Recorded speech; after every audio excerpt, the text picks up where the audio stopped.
Welcome back, everyone. It's here. And today I've got some r/BestOf for you all. As per usual, I'll be reading you the posts, giving you my opinions, and I hope you do the same down in the comments below. And without further ado, let's jump right into it. This post was collected by DirectCaterpillar77. Their tagline is, of course, Satan is not a pogo stick. The original OP is Explodey Brain, posted November 26, 2016. My 23 female, boyfriend 23 male, of 3 years stealthily took my 11-year-old dog to a vet 80 kilometers away to be put to sleep. It was only luck I found out and got him back. Boyfriend doesn't know I have my dog back, but he comes back tomorrow night. My boyfriend, Jay, left for a trip up the coast to help family on Friday morning. While I was at work Friday, I got a phone call from one of my ex-flatmates, Bob, who I lived with at uni. He thought he had my dog with him and phoned me because someone had dropped him off to the vet surgery he worked at to be put to sleep. Bob sent me pics, and it was my Stixie. I'd recognize him anywhere. I grew up with him, and he was so close to me when I left home to study, there were no questions about it. Stixie stayed with me. Bob kept Stixie with him, and I drove to pick him up as soon as I was out of work. Bob also showed me a phone recording he took of the vet's security camera screen. And there's no doubt in the world, it's Jay, dropping him off. He's even wearing the same clothes he left in this morning before I went to work. Jay has texted me a few times today, and I don't know why, but I'm not confronting him about this. I'm actually scared I will utterly lose it at him. I'm running everything through my head on why he'd do this. We talk sometimes about moving north to be near his family, or overseas within a few years. I can't believe I'm trying to find reasons for him to do what he did, or reasons for me not to rip him a new one and dump everything he owns out on the front lawn and set fire to it tonight. I'm half numb and half stunned beyond rational thought. Why can't I get functionally angry here?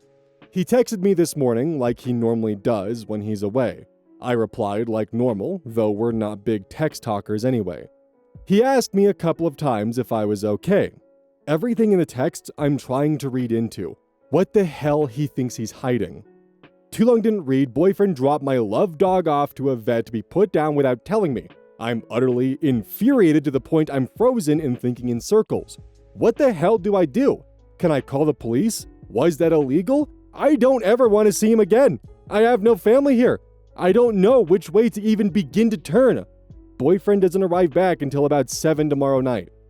Relevant comments. Salt and linen. Well, that's terrifying. Do you have a place, friends maybe, where you and Stixie can stay for a bit while you get this sorted out? And by this, I mean your new living situation, because you really can't continue to live with the guy who just tried to kill your dog behind your back.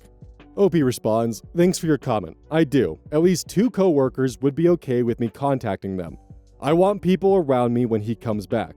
I wish I could make sure he knows he's no longer welcome in this home, nor can he come back and he's to go immediately. But I also know by bitter experience with a friend that kicking someone out of the dwelling they live in is a long process. Posted November 26th, the same day. New South Wales, Australia. My boyfriend out of the blue took my beloved old dog to a vet to be put to sleep secretly. Is what he did likely to be massively illegal? What steps can I take to protect myself before he returns tomorrow? I have a dog, Stixie, who's 11. Yesterday morning, my boyfriend left to go up to the coast to see family. He doesn't return until Sunday night. By sheer luck and nothing else, an ex-flatmate of mine working at a vet clinic 80 kilometers from me called me while I was at work and asked if a dog someone had brought in to be put to sleep was my Stixie. It was. I had him hold Stixie and I collected him Friday. My flatmate showed me a recording he made of security video at the vet clinic, and it's definitely my ex dropping Stixie off. How illegal is this? I currently live in a flat that I rent and my boyfriend pays half, but I'm the only one on the lease.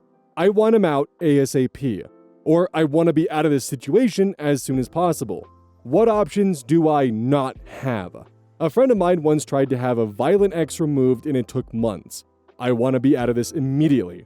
Are my only options to move? How do I protect myself from what my boyfriend, ex to me now, though he doesn't know it yet, may do to the place I rent when I return? I presume my landlord couldn't kick him out if I leave right away. He's never shown any weird tendencies before, so maybe I'm overthinking this.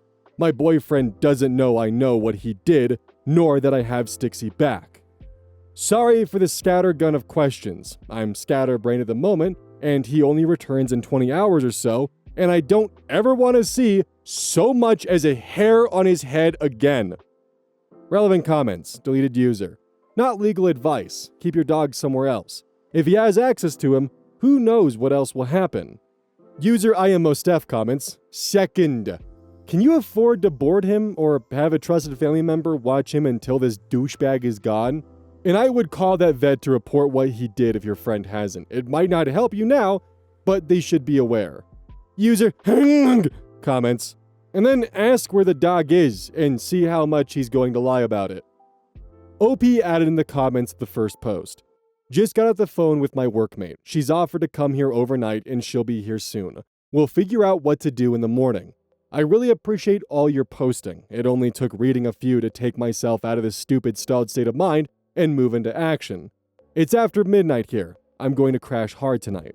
So, real quick, my insertion here. I think the reason why he was texting the way that he was in the first update was because he was extremely concerned and confused that OP either didn't notice the dog was missing or he felt that he got caught. And that's why there was no message about the dog being gone. And probably why he was asking if everything was okay. Because he knew that it shouldn't have been. Update 1. Posted the next day, November 27th, 2016. Edit and a quick update. A night's sleep with good people around me helped. I phoned a workmate to see if I could go stay there with Stixie, and she came over here for the night instead. We spoke, and we have a plan. Thank you for the links to NSW laws, New South Wales. It looks like I might be in the clear with forcing my ex out. I am the renter, I am the only name on the lease, and we had no written agreement. From my understanding, he's a boarder or lodger and can be removed quickly. I'll have to clarify, of course, but that gives me confidence. I was freaking out because I didn't know where to start last night. My ex will be confronted with more people I know in the house backing me up. Stixie is also in good health. He's 11 and a bit too fat and slower than he used to be, but he's fine. These photos are from early November when we visited a property out of town. He started life as a farm dog, and going back made his day. Unfortunately, the link is broken. Edit. The link no longer works, and I was unable to retrieve the pics. He's not microchipped. I'm taking a personal leave day Monday and getting him chipped first thing. Update 2. Posted the next day, November 28th, 2016. Update 2. He came back. He lied. I was upset and looked it. We gave him enough rope to make excuse after changing excuse. First, he was shocked Stixie was gone and would help look for him. Then he was shocked someone took him to a vet to be put down. Then when confronted with proof it was him, he claimed Stixie was hit by a car and he had to end his suffering. When confronted with a live, happy Stixie, he turned it around and it ended with him telling me he should have had me put down.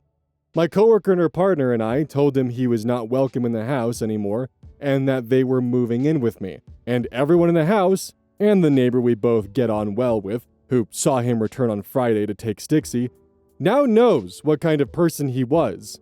He left of his own accord and took some of his stuff. I'm no closer to knowing for sure why he tried what he did. Sorry for jamming up legal advice with this one, it wasn't much of a legal ending. It is a bit of a shame that we'll never know his reasoning for that because, it's just clear he went down the line of pre-prepared excuses. Well, they're not going to know where Stixie's is, so I'll just play along with them not knowing. And if they do somehow find out Stixie was put down, then I'm going to act like that I have no idea who it was. And if somehow that they do find out that it was me that put Stixie down, I'll just mention the fact that Stixie was hit by a car or something, and then that way it justifies me doing it. It was for their own good. Not realizing, of course, that's not a valid excuse because then that puts him in the boat of, why didn't you tell your girlfriend her dog was hit by a fucking car? What was he doing 80 kilometers away from the vet? Huh? None of these options really make any fucking sense, and how dare you make the decision without her having the option to actually go and see her childhood dog before they're put down, you fucking monster. And then, of course, the final aspect of it, when he finds out he's been had and caught, what's his response? You're the one who should have been put down. OP got lucky as fuck that his true colors got put on full display before it was too late. Good lord. This post was collected by Direct Caterpillar 77, and their tagline is, "Saying is not a pogo stick." The original OP is Throw RA Goolala, posted to r/relationship advice November 15th, 2019. The guy, 29 male, I'm, 25 female, dating, and his friends gatekeeped me about my hobbies and career. I'm feeling embarrassed. I need some help processing this. They made me question whether or not I'm actually authentic when it comes to what I'm interested in. I feel like I don't want to talk about my interests with anyone because I don't want to be pop quizzed. The person I'm dating, together for 3 months, I'll call him Dan, recently invited me out to dinner to meet some of his coworkers. The first red flag was he invited everyone out to Hooters and say they chose that restaurant because it's close to where they work and is easy to get to. Which is true, but there are several other restaurants nearby that offer better food and a better atmosphere. Before he invited me out to dinner, he half-joked that his coworkers, all of them are male, didn't believe that he was dating a hot girl that's into the same hobbies as them. They are hobbies that are considered to be primarily for men. I was a little irked at that comment, but he said he was just joking around. This pretty much became the catchphrase for the men that night. When everyone arrived at the restaurant, Dan and his coworkers were making comments about the girls that work there and their physical appearances. This made me a little uncomfortable, but I didn't say anything. Once everyone ordered their food/drink, his friends started to quiz me about my interests. Many of them share the same male-dominated hobbies I'm interested in, and they more or less just tried to see if I knew facts about the hobby, as opposed to asking me questions about what I like or don't like, or what I'm currently doing in said hobby. For example, if my hobby was American history, one of them would ask an esoteric question like, "Oh, so you like American history? How many $1 bills are currently in circulation? How old is the French Broad River?" I also work as a junior automation engineer at a startup software company. I haven't been writing code that long, as I was working in QA prior and learned how to code while I was in that position. I'm really green, and I know I still have a lot to learn. The projects I'm working on are small, and I'm getting help at work. All of his friends are senior-level software engineers and were quizzing me about my work and trying to see how much I actually know. They were asking about advanced things I did not know about, and were asking me technical questions that don't even apply to my job. But they were all smiling and laughing, and would frequently say something like, "Ah, we're just kidding." At one point, I felt like I was at some weird interview and was taking one question at a time from each D-bag at the table. I know I stopped fake smiling at some point and just emotionlessly answered their questions. I think one of them became self-aware because he just looked down at his phone for the rest of the evening, didn't ask me anything else, and just looked uncomfortable. When they weren't asking pointed questions at me, they were talking to each other and ignoring me. I'd be interrupted if I tried to include my thoughts in the subject or nod at me and look away to someone else. I should mention all of these guys were 5 to 10 years older than me. I'm 25, the guy I'm dating is 29, and his coworkers are in their early mid-30s. I don't have as much experience as they do. Part of me was hoping I could meet peers who could have helped guide me or answer my questions about their careers. Instead, one of them literally asked me to give him an SQL query. They all kept saying they were just kidding around or just joking and laughing about it, but it was so cringy. Dan was sitting beside me and wasn't stopping this behavior from his coworkers. He was coaching me, I guess, saying things like, "Oh, you know this one," or "Come on, you got this, we talked about this last week." Dan also made the comment of, "See, she's really smart too," to one of the guys at the table. That whole night was just awful. He was actually irritated at me because he saw my whole mood change while I was being quizzed by his friends. He said he noticed me having an attitude with his coworkers when they were just having fun and trying to get to know me. That it was immature of me to have been too obviously annoyed, and that I audibly sighed multiple times when one of his friends spoke to me. I can't stop seeing Dan as a super cringy dude now. I thought he was acting ridiculous and seemed more like a 13-year-old boy as opposed to someone who is supposed to be turning 30 in a couple of months. I'm pretty sure I can't go on with the relationship at this point. I don't think this is an overreaction on my part if I were to break up with him. Is it within reason to end a relationship after this event? Everything was going fine before this happened, but now I just feel gross. The dinner happened last night, and I haven't returned any of his texts today. I know ghosting is wrong, but I don't want to look at him or speak to him. The thought of him just kind of disgusts me at this point. I've never felt like someone's show poodle before. I don't know if I'll feel differently in a week or if I'm unjustified in my anger. Too long didn't read, went out with boyfriend and his friends. They gatekeep me about my hobbies and careers all night. Dan encouraged this behavior. I acted as an unenthusiastic show poodle and unceremoniously answered their stupid questions. Dan is mad at me for not playing along and having a bad attitude. Before we get to the relevant comments, does anyone remember the episode of The Office where Pam meets Jim's brothers? That's what this feels like, but instead, we have Jim playing along with the brothers and agreeing with them. Anyways, relevant comments. Deleted user. You're seeing Dan as a super creepy dude because Dan is a super creepy dude. This guy does not respect you, and he purposely brought you to a restaurant and disrespected you by talking about the women there. Here's what happened. They brought you to Hooters to undermine your confidence and put you at a disadvantage. Hi, we're a bunch of guys that are going to go to Hooters and talk about the appearance of the woman there, while the one woman at our table sits and watches us. They all, including Dan, treated you like a specimen, and as if you were the stupid little girl. Dump Dan and his juvenile misogynistic friends, please. Obi responds, you're right. In a way, I'm kind of glad this night happened so I could see who Dan really is. Even if he didn't mean anything malicious, he's still an immature bro, and I don't want to be with that. I'm not going to ghost him. I think I'm going to use this thread to come up with a series of good pointers about how everything he did was wrong. I'm also laughing at the fact that his friends will likely make fun of him after I break up with him. I'll do it this weekend, so he has something to talk about Monday morning at work. British Hobo. I wonder why Dan and his friends have to go to Hooters and leer at the waitresses when they're just so good at talking to women. Dan is an idiot who has ruined his own relationship out of a cowardly deference to the man-child behavior of his friends. He deserves them, and you deserve better. I'm just joking, is the catchphrase of people too cowardly to stand by their own shitty views when challenged. OP responds, I knew Dan and his coworkers would frequently go to this Hooters for lunch. He always told me he didn't like how misogynistic that place was, but he really enjoyed the wings.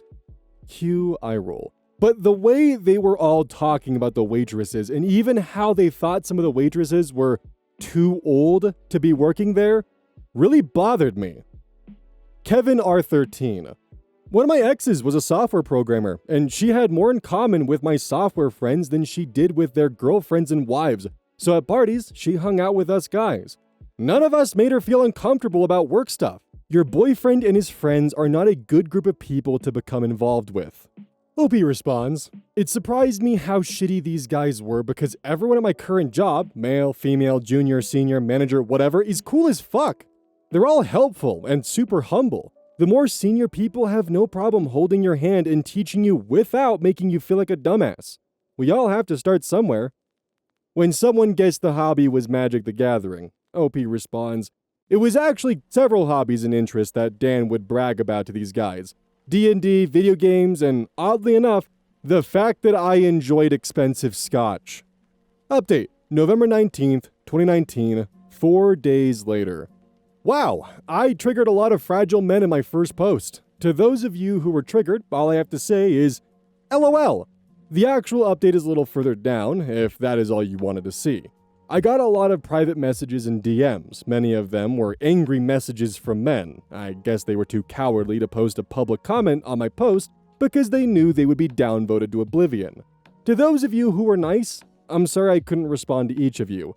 This is also a throwaway, and I won't be responding to messages and posts after I'm done with this post and comments.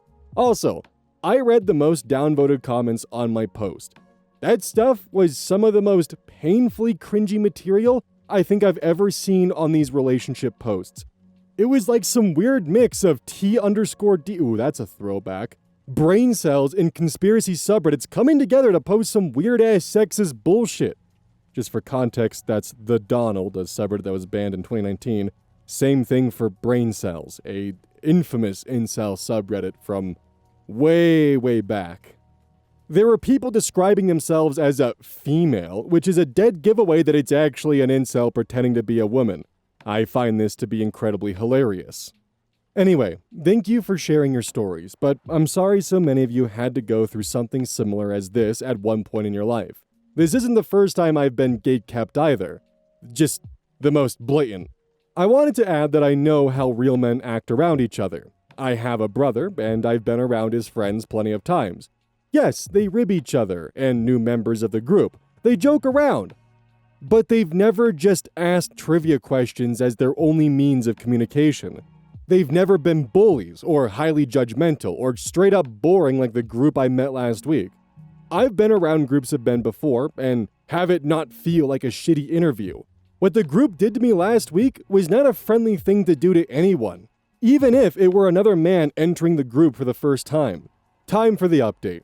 After the post, I decided it would be best to end things through a phone call. I mentioned ghosting, but it's probably best he knows how and why he fucked up. I waited until Saturday to reach out to him, told him we need to talk. I'm paraphrasing here, but this is basically what the convo went like.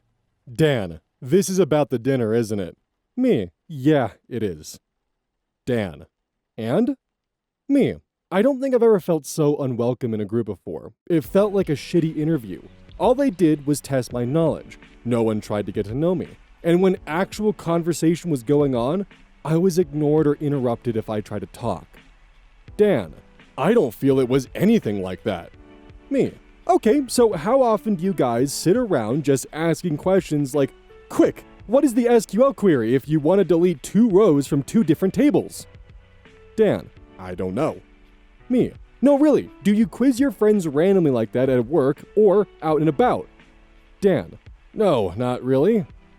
Me, and why not? Why don't you just ask lightning round quizzes like that? Because it's not what normal people do? Dan, I don't know. They were just having fun and joking around. Me, it wasn't fun for me. I have male and female friends in all sorts of professions. I've never cornered any of them to test their knowledge. I trust they know what they're doing. I ask them about work, what they're doing. You know, normal questions. Dan, okay. Me, I'm not going to print out a CPA exam and quiz my accountant friend. Don't you think that would be a little fucked up? Dan, I don't know. Maybe. We talked a little more about that night, and I gave him more specific examples of what he said his friends did, and he never really had any good answer. It was a lot of, I don't know, and single-word answers. I told him I created a Reddit post and would send it to him.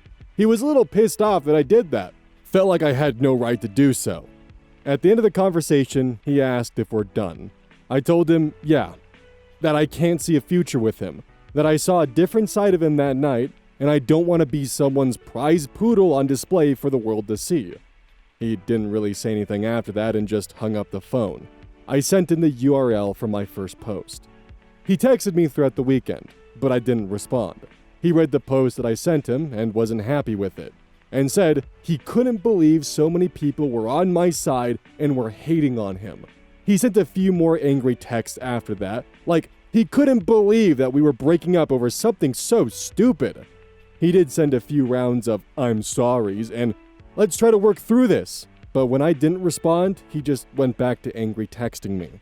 Also, I did find his friend who buried his head in his phone that night and sent him the Reddit link and asked if that sounded like what happened.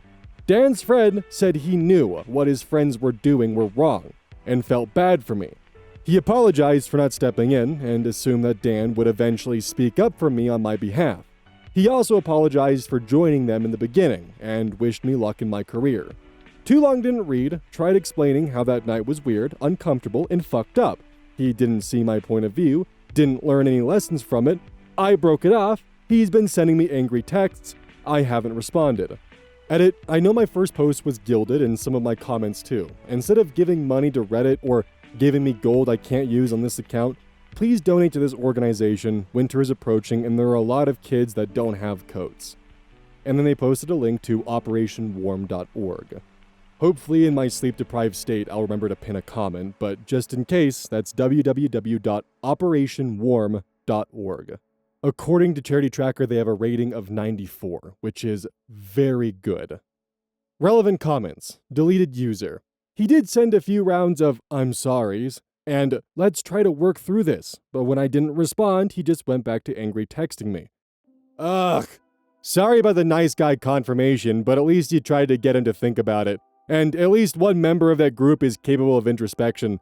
Hopefully he'll do better next time. OP responds, yeah, I wasn't surprised when he went full nice guy. I was 100% expecting him to apologize and then take it back at some point. And I was right. User Christy Fox responds, just confirms you made the right call whenever they do this. But I have a question. Why did you explain it to him when he didn't even show interest in your reasons? Just by reading, I felt annoyance and anger flaring up, and I wasn't even involved in any of this. OP further responds, it was frustrated, but part of me wanted him to understand what he and his friends did were wrong. I was hoping he would have a moment of clarity, and I also didn't want some future poor woman to go through that bullshit again.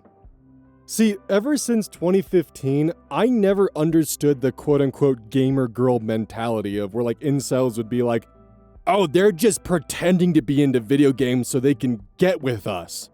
Like, no dude, they probably actually just enjoy video games. Why would someone pretend to be into video games to get with you? You specifically, with your attitude and how you talk about women.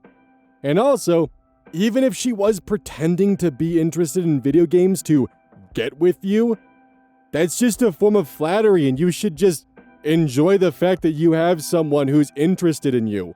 But no, we gotta gatekeep the gaming hobby or the Magic the Gathering hobby or any hobby for that matter. It just never made any goddamn sense to me. But yeah, what these guys did was just weird, gross, and just uncomfortable. And even if Dan was just falling in with the crowd to be one of the boys, he still actively chose to be one of the boys and chose them over making his girlfriend feel comfortable and welcomed. Or, I guess ex-girlfriend. That's on you, Dan. You fucked that up. Don't forget, this is brought to you by GamerSups. Use code ODDS at checkout. It's basically a caffeine powder that you put in your water, and I actually really like it. I use this on a daily basis. Don't forget that every purchase you make using code ODDS directly supports the channel. And if you want a personal recommendation from me, I would either recommend the Soda Pressing Bear or Dragon Fruit Punch. Those two are currently my favorite flavors. And as a note, once we sell a certain amount of stuff, I get my own flavor and my own cup. And you all know I'm gonna choose some degenerate shit that's gonna make their PR team squirm. My goal is to make them regret partnering with me. So please, use code ODDS at checkout to make my dream come true of making a PR team squirm.